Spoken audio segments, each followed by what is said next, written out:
As a reporter, I've traveled the Middle East for many years.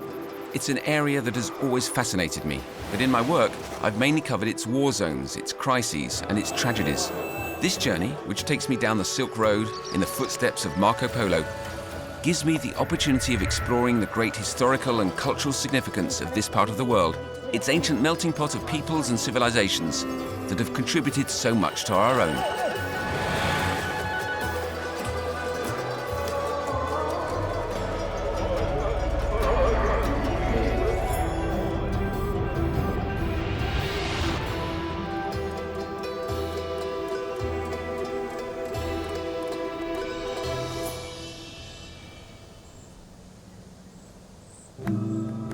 Majestic Kyrgyzstan, a world of steppes and mountains, a land of nomads.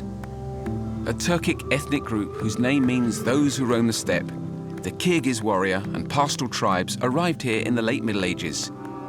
They harnessed this bleak yet magnificent region. The sprawling city of Osh lies in the Fergana Valley, close to the border with Uzbekistan. It was a major stop for Silk Road caravans, and its bazaar still plays a vital role.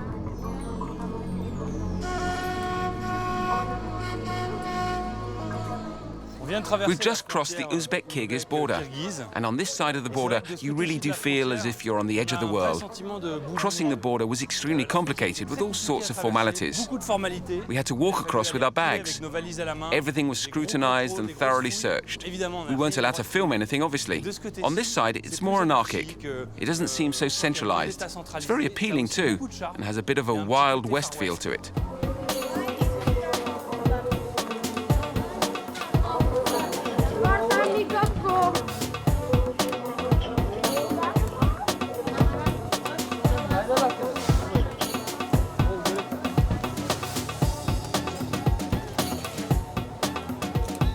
Here's proof that the Kyrgyz have remained basically nomadic. These are their cradles.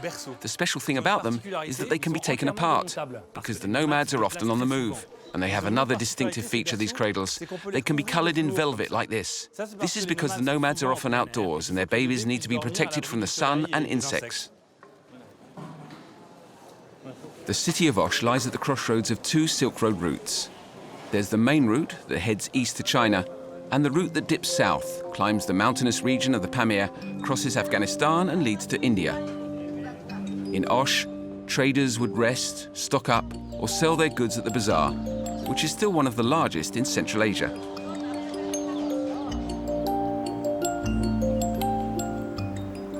Some may also have prayed at Sulaiman-Too, or Solomon's throne. The Kyrgyz believe King Solomon of the Bible is buried here. It's a sacred place for many of them, who come here to relieve back pain by sliding down this magical rock. A young student, Nujimal Tokombayeva, wants to show her city to the few tourists, mostly mountaineers and trekkers, who venture as far as Osh. Are you really sure King Solomon of the Bible is buried here, or is it a local legend? There are several versions. Some people say King Solomon was really buried here. It's a fact. Until the 17th century, the Kyrgyz were predominantly shamanic before converting to Islam. Are there still traces of shamanic rituals here? The only witnesses, the only evidence that remains are these caves. This spot is a place of pilgrimage and prayer. Praying to these stone statues is one of the vestiges of shamanism. What other myths and beliefs are associated with Sulaiman-Too mountain? There are a great many caves, including Mother Cradle Cave. People who can't conceive come here to make wishes. Another very strange myth. Before these steps were built, if a woman managed to get to the top of the mountain unaided, she was regarded as a good wife. It's also said that the Prophet Muhammad himself came here to pray. But there's no mention in the Quran that he came to Kyrgyzstan. It's regarded as a myth. There's no evidence to support it. Do you, as a Kyrgyz, feel closer to the Western world, the Turkic sphere, or to China, which is just 300 kilometers away after all? In my view, each of these countries has contributed to Kyrgyzstan's development. Russian is still one of our country's official languages. As for China, there's intensive trade between us. And then Islam is another thing the Kyrgyz people and the Turks have in common.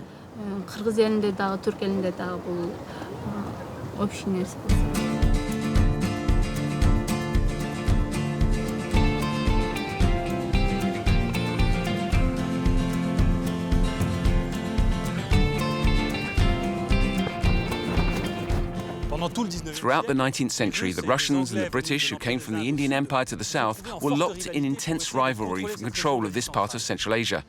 It gave rise to fierce competition, with spies disguised as pilgrims and scientific researchers. And it was Rudyard Kipling of Jungle Book fame who called it the Great Game, while the Russians referred to it as Tournoi, or the Tournament of the Shadows. But as you can see here, the Russians won. This statue of Lenin is one of the largest still standing in the former Soviet Union, even though the nomadic Kyrgyz suffered at the hands of the Soviets, who tried to forcibly settle them.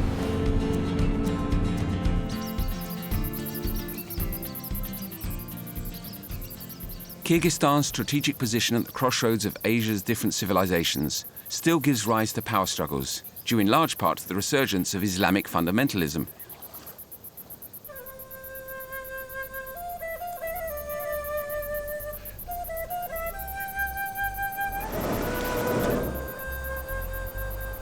A vestige of Islam's introduction to the region, the Uzgen Mausoleum complex at the far end of the Fergana Valley, includes a 44-meter high brick minaret erected under the Kara Khanid dynasty.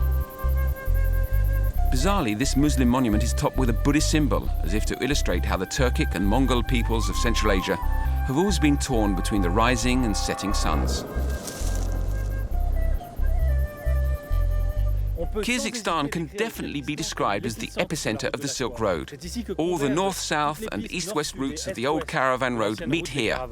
Known as the Switzerland of Central Asia, as mountains cover 90% of the country, it's also the site of one of the most important battles in history, the Battle of Talas between the Arab and Chinese armies in 751 CE. Few battles have so influenced the linguistic, cultural and religious map of the world. Talas marks the point where the Chinese stopped their expansion to the west.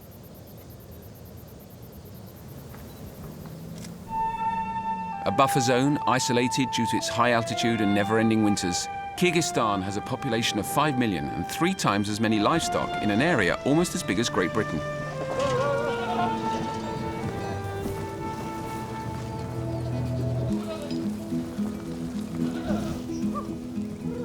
In the summer months, many families head to the mountain pastures to live as nomads with their herds. The villages, built by the Soviets in the valleys, are all but deserted from late April to October, when the snow makes the mountain trails impassable until the following spring. Their ancestors conquered every empire and every great city of Asia, among Genghis Khan's savage hordes. Many hordes then integrated, becoming Chinese or Iranian over time. Not the Kyrgyz, though. They return to the harshness of the steppe and mountains.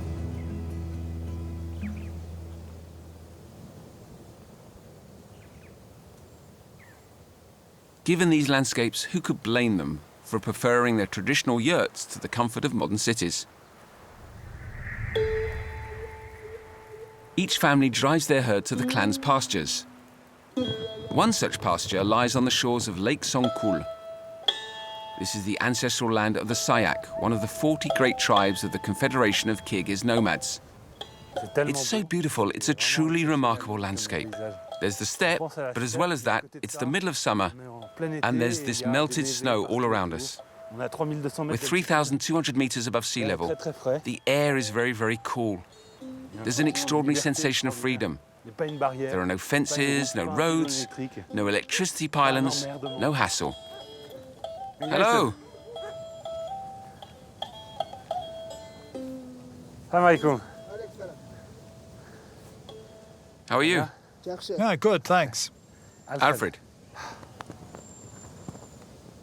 Go in. I can go in.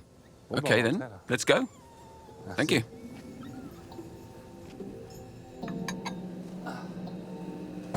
Hello. Should I sit here? Oh, this is nice, being served tea like this.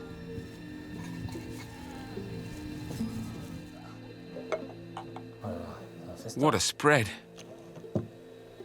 The nomads are unbelievably hospitable. You turn up totally unannounced, and within 5 minutes, there's bread, jam, churned cream, and tea. Almaz.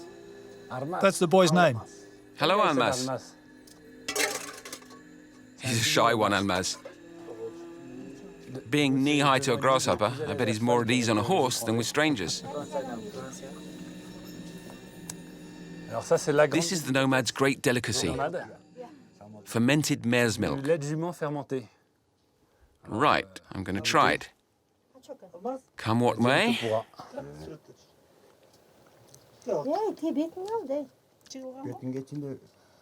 William of Rubruck, who was Louis IX's envoy to the Mongols in the 13th century, said it had the same rough taste as champagne and wasn't quite as good. There are two schools of thought. Injaks.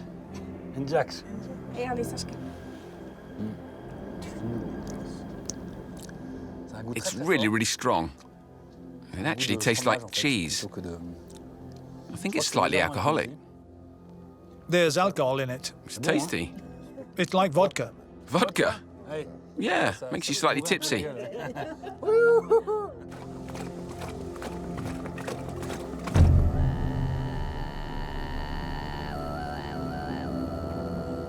Among the Kyrgyz, the yurts belong to the women, while the men are away in the alpine pastures with their herds, guiding caravans over the mountain passes or at war.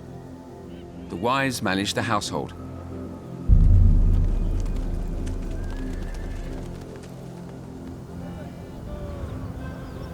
The historian Herodotus described the yurt back in the 5th century BCE. Swathed in felt made of sheep's, goat's, or yak's wool, these yurts consist of a lattice of flexible wooden poles set up directly on the ground. They take 2 hours to put up. The whole family can sleep in them, huddled around the stove, even when the temperature plummets to 40 degrees below zero.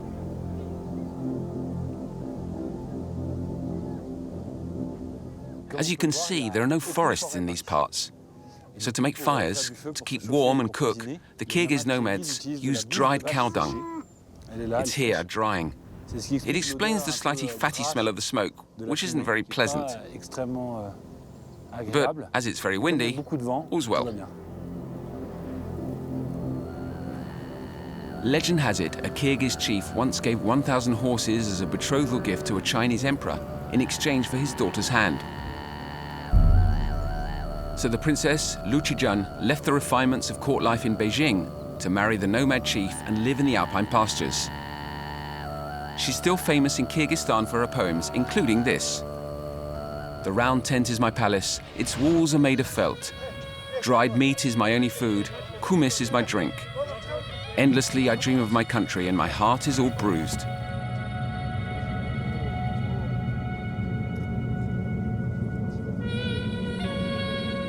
The big deal on the shores of Lake Songkul is Buskashi, a dangerous and violent sport played by the steppe's finest horsemen.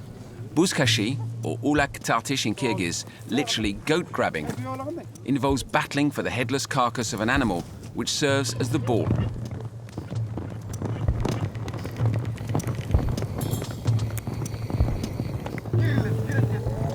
In a display of skill and daring, the two teams of riders attempt to carry the carcass across the goal line. It's pretty much no holds barred, and very few games end without injury.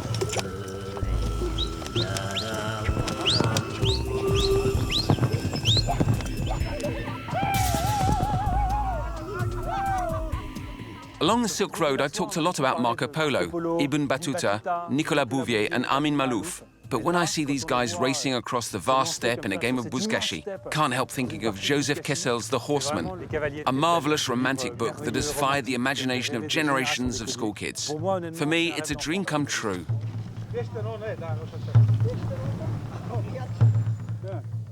Are we allowed to hit each other in the face with a nagaika? No, only with your horse. It's in the rules. Are you allowed to get your horse to bite another horse or kick another horse or ride her very hard? These horses are wild. You have to try to not get bitten. It pulls, and then if you let go, it can happen. They're wild, after all. They don't understand our language. And are these incredibly tough, combative, brave horses Genghis Khan's horses or Silk Road horses? Or are they Kyrgyz horses? They're Kyrgyz horses. Kyrgyz thoroughbreds. These horses here can climb the mountains and scale the rocks like mountaineers. We're at 3,200 meters above sea level. The passes are at 4,000 meters. Yes, they're tough and strong. Is it more of a workhorse or a horse for sport? It's universal for horse races, too. It can do everything. That's right.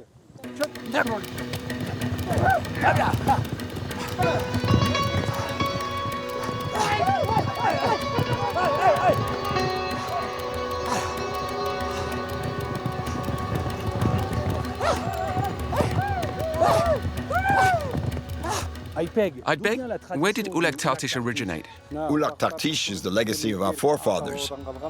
It's a game for real men, a dangerous game. You can fall, get injured, and so on. The Jijit, the young men, would play this game. They were future warriors. It was a way to train for war, how to ride a horse, how to pick things up off the ground, wrest something from the enemy's hands.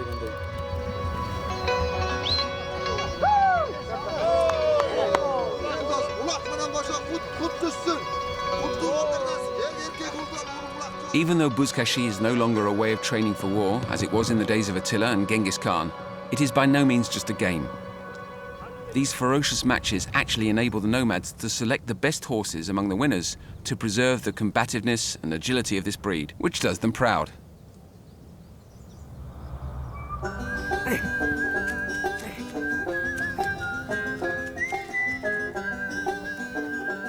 It's impossible not to fall under the spell of this country and its people. These vast, unspoiled spaces where there is a love of freedom, a taste for the simple life in the great outdoors.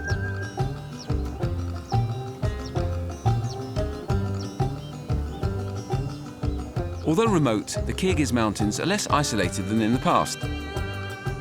Kyrgyzstan's peaks may seem timeless, yet time has caught up with them. Take this highway built by the Chinese to cross the country from east to west. It's part of China's massive multi-billion New Silk Road project, which aims to link Central Asia to the Caspian Sea.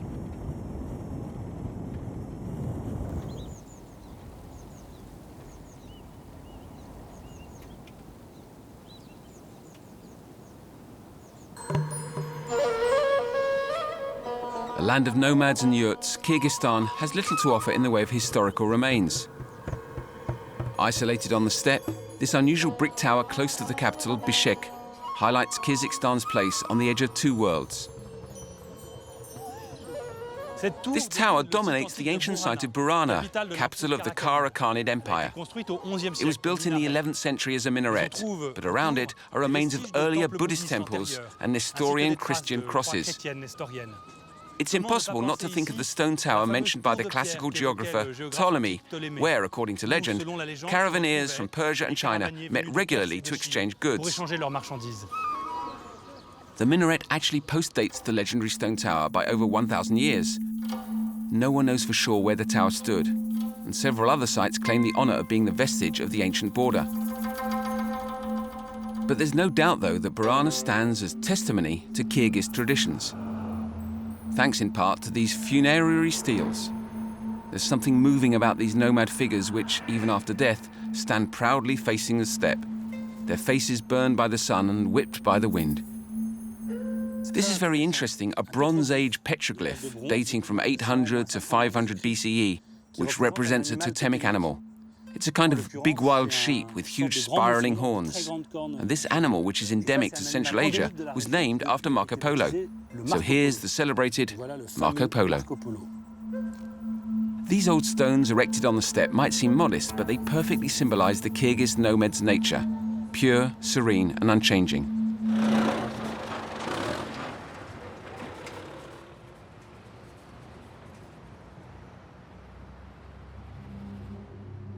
The Soviets may have built apartment blocks and kolkhozes here, just as the Chinese are building roads today, Yet I get the impression it would take a whole lot more to dent Kyrgyzstan's soul.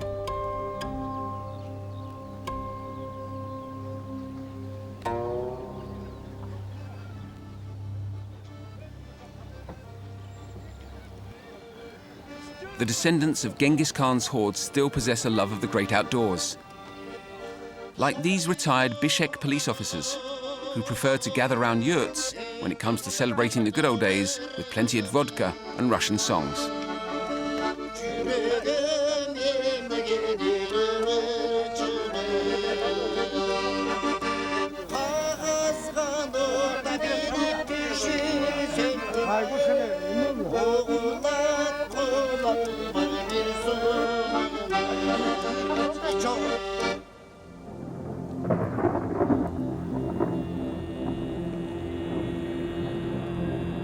The most striking feature of this nomadic culture may be the storytellers. Known as manashis, they recite the monumental epic Manas, the national poem, whose 500,000 lines are passed down orally.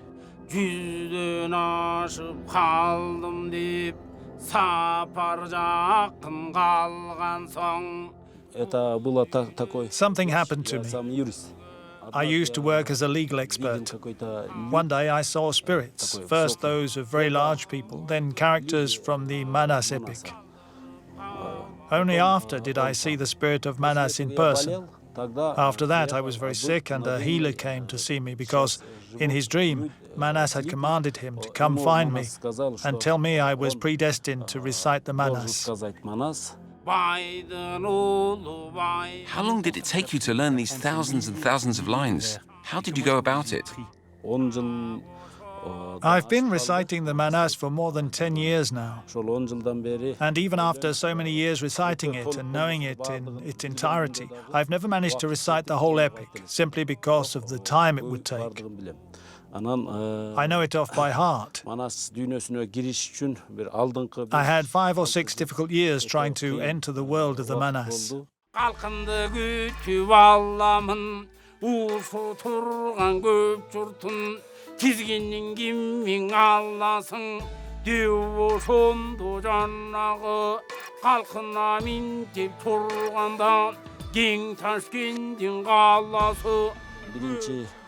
When I started reciting the Manas for the first 30 minutes or even hour, I'm aware of what's going on around me. After that, you don't see anything anymore. You're totally immersed in Manas' world. You're in Manas' world and you recite what's going on in it, in that world. It's something even we Manashis cannot comprehend.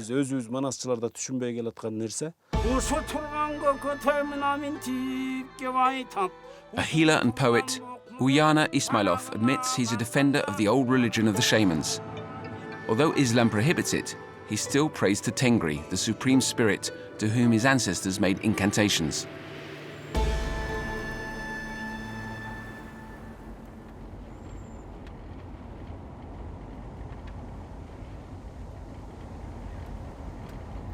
To the north, the Tian Shan, or Celestial Mountains, rise to a height of 7,000 meters. To the south, the Pamirs and the Hindu Kush climb to over 7,000 meters too, before joining the Himalayas. The caravaneers had to leave their horses and Bactrian camels to rent yaks, the only animal capable of tackling the eternal snow.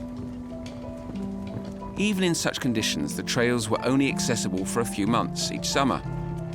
When you climb the valleys towards eastern Kyrgyzstan and the Chinese border, you can see the roads are no more tarmacked than they were when Marco Polo crossed the Pamirs. Our Venetian adventurer admits he suffered quite badly from altitude sickness during the crossing to China.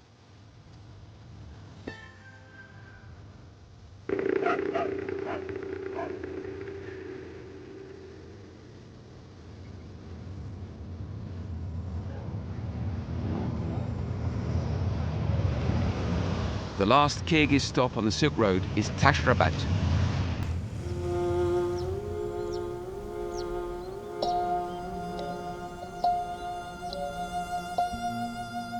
Tash Rabat means stone fortress. In this region, where all the buildings are made of sun-dried bricks, it's the only one to have survived. Archaeologists believe it may have originally been a Nestorian Christian church. We're at an altitude of 3,100 meters above sea level, in the middle of the Celestial Mountains, the Tian Shan. China is just 85 kilometers away now. All the caravans that traveled between the cities of Samarkand in Uzbekistan and Kashgar in China went through this valley. Tash Rabat was a bustling depot, as well as a military stronghold, with its dormitories for soldiers, its prisons and its warehouses to last the winter.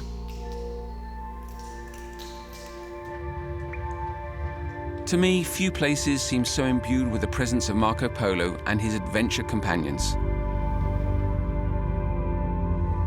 Nowadays, the road to China skirts this mountain and the Tash Rabat trail is a dead end. So this valley is one of the most isolated in the country. Only a few families and their herds brave the cold in these unspoiled, wide-open spaces.